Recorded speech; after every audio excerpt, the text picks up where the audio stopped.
Hello बच्चों, अपने पहले वाले वीडियो में इससे पहले मैंने केमिकल कोऑर्डिनेशन एंड इंटीग्रेशन के बारे में आप लोगों के साथ डिस्कस किया था। पूरा चैप्टर मैंने 10 मिनट से भी कम में आपको रिवाइज करवाया था। आज उसी चैप्टर के कुछ important questions, yes obviously assertion and reason और स्टेटमेंट बेस्ड क्वेश्चंस देखने हैं हमें। तो आज का टॉपिक है chemical coordination and integration. Assertion और रीजन के जो 4 ऑप्शंस हैं, जिन्हें मैं बताता हूं कि जो पहला ऑप्शन है असर्शन और रीजन दोनों सही है, रीजन करेक्ट एक्सप्लेनेशन है। देन बी, असर्शन और रीजन दोनों सही है लेकिन रीजन असर्शन का करेक्ट एक्सप्लेनेशन नहीं है। अगर असर्शन ट्रू है लेकिन रीजन फॉल्स है और डी असर्शन फॉल्स है, रीजन ट्रू है। तो ए आर के क्वेश्चंस में ये 4 ऑप्शन रहते हैं। हमें जो कंफ्यूजन होता है वो होता है ए और बी में कि रीजन असर्शन को एक्सप्लेन कर रहा है या नहीं कर रहा। देखते हैं क्वेश्चंस के फॉर्म में तो ज़्यादा क्लियर होगा। पहला क्वेश्चन जो हम लोगों ने लिया है इस पर्टिकुलर टॉपिक से असर्शन है। असर्शन मतलब कोई statement. Endocrine glands are called ductless glands. Endocrine gland को डक्टलेस ग्लैंड कहते हैं क्योंकि इनमें डक्ट नहीं है। ये अपना सिक्रीशन, जैसे हार्मोन कह रहा है, डायरेक्टली ब्लड में रिलीज होगा। Hormones produced by endocrine glands are released into the blood and transported to distant target organ. यही तो अभी हम लोगों ने एंडोक्राइन ग्लैंड को डिफाइन किया, वही रीजन दे दिया। मतलब असर्शन को रीजन परफेक्टली एक्सप्लेन कर रहा। असर्शन में जो बात लिखी है कि ये डक्टलेस ग्लैंड है, डक्टलेस ग्लैंड का मतलब क्या है वही रीजन एक्सप्लेन कर रहा। तो यहाँ पर जो राइट आंसर होगा वो क्या होगा, ए। तो मेरे हिसाब से सिंपल क्वेश्चन है, इसमें कोई समझने में दिक्कत नहीं है हमें। Next, GnRH gonadotrophin releasing hormone hypothalamus से रिलीज हो रहा, stimulates the pituitary synthesis and release of gonadotrophin. Hypothalamus से जीएनआरएच वो हार्मोन है जो एंटीरियर पिट्यूटरी पे काम करके गोनाडोट्रोफिन हार्मोन के सिक्रीशन को बढ़ाता है। Hypothalamic hormone regulate the synthesis and secretion of pituitary hormone. बिल्कुल सही बात है। जीएनआरएच गोनाडोट्रोफिन रिलीजिंग हार्मोन वो हार्मोन है जो एपी यानी एंटीरियर पिट्यूटरी के हार्मोन को रेगुलेट करेगा।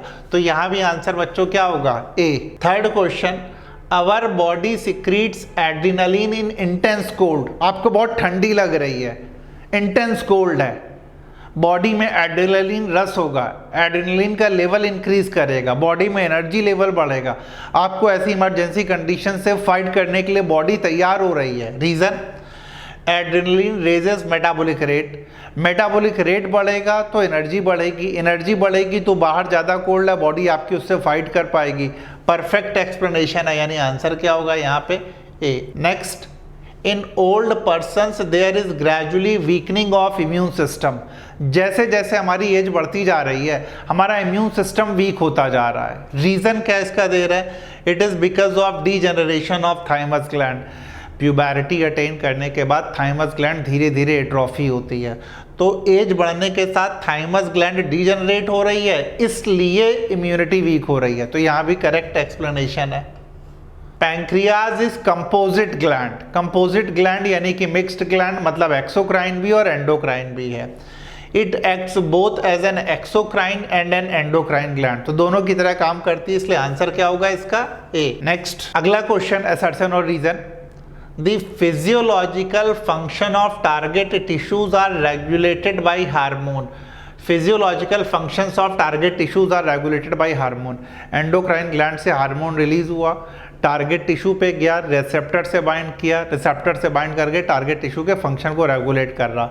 कुछ भी गलत नहीं, परफेक्ट है assertion. Reason, the hormone receptor complex formation leads to certain irreversible changes in the target tissues that leads to lysis of target tissue. lysis नहीं होती टारगेट टिश्यू में, टारगेट टिश्यूज में चेंज आता है और वो भी रिवर्सिबल होता है, इरिवर्सिबल नहीं। तो आंसर यहाँ पे असर्शन सही है लेकिन रीजन गलत है।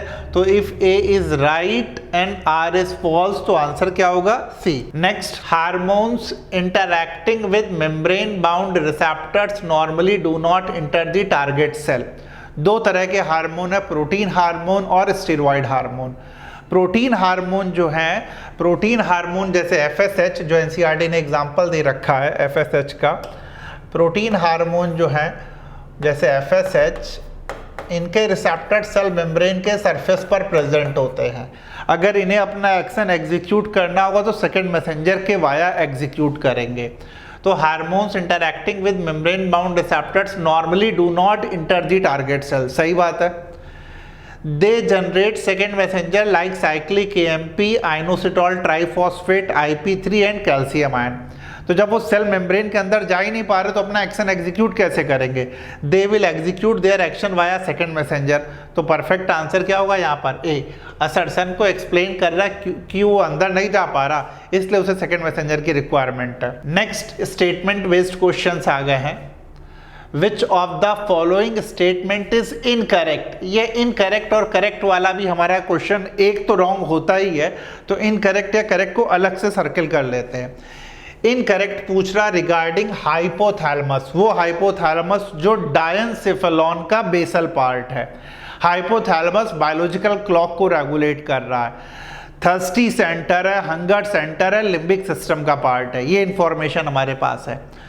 Incorrect, hypothalamus is basal part of mesencephalon, नहीं, डायनसेफेलॉन का तो पहला ही इनकरेक्ट हो गया, दूसरा पढ़ने की मैं जरूरत ही नहीं पड़ी, पढ़ लेते हैं। लेकिन regulates wide spectrum of body function, सही बात है। न्यूरो सिक्रीटरी सेल है, hypothalamus secrete hormone, hormones of hypothalamus regulate the synthesis of pituitary hormone. बाकी सारे ऑप्शन बिल्कुल सही है। Next, consider the following statement. Hypothalamic hormones originate in the hypothalamic neuron, pass through axon and release from their nerve endings, सही बात है। Hypothalamic hormones reach the pituitary gland through the portal circulation, ठीक है। Select the correct statement. तो यहाँ पर दोनों statement right है। हाइपोथैलेमिक हार्मोन ओरिजिनेट होते हैं हाइपोथैलेमिक न्यूरॉन से और एक्सोनल ट्रांसपोर्ट के वाया अपने नर्व एंडिंग्स के वाया ये हार्मोन रिलीज होते हैं, और हाइपोथैलेमिक हार्मोन पिट्यूटरी ग्लैंड में पहुंचते हैं पोर्टल सर्कुलेशन के वाया एंटीरियर पिट्यूटरी में। तो दोनों स्टेटमेंट राइट है, इसलिए बी आंसर होगा। Both 1 and 2 are true. Next question, consider the following statement. पहला स्टेटमेंट है parathyroid gland regulate calcium and phosphate level in the blood. Parathyroid gland जिससे पैराथार्मोन या पैराथायरॉयड हार्मोन रिलीज हो रहा, blood में कैल्शियम के level को इंक्रीज करता है और फॉस्फेट के लेवल को कम करता है। तो सही है पहला statement. Parathormone stimulates reabsorption of calcium ion bye renal tubule and increase calcium absorption from digested food, yes. Renal tubule जो है, जो नेफ्रॉन का पार्ट है, उसे कैल्शियम के एब्जॉर्प्शन को, रीअब्जॉर्प्शन को इंक्रीज करेगा, और जो हम अपने खाने में मिल्क में कैल्शियम ले रहे हैं उसके भी एब्जॉर्प्शन को इंक्रीज करेगा। मतलब 1 और 2 दोनों करेक्ट है। तो यहाँ पर बोथ 1 and 2 आर ट्रू। तो first option is the right answer. तो इस तरह से अगर बच्चों आप देखोगे तो पूरा चैप्टर हम लोगों ने 10 मिनट से भी कम में रिवाइज किया था।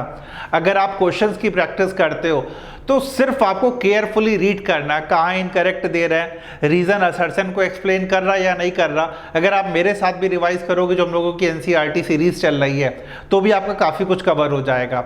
अपने नेक्स्ट वीडियो में मैं इसी तरह आपके साथ एवोल्यूशन डिस्कस करूंगा कि किस तरह से हमें शॉर्ट में एवोल्यूशन रिवाइज करना है।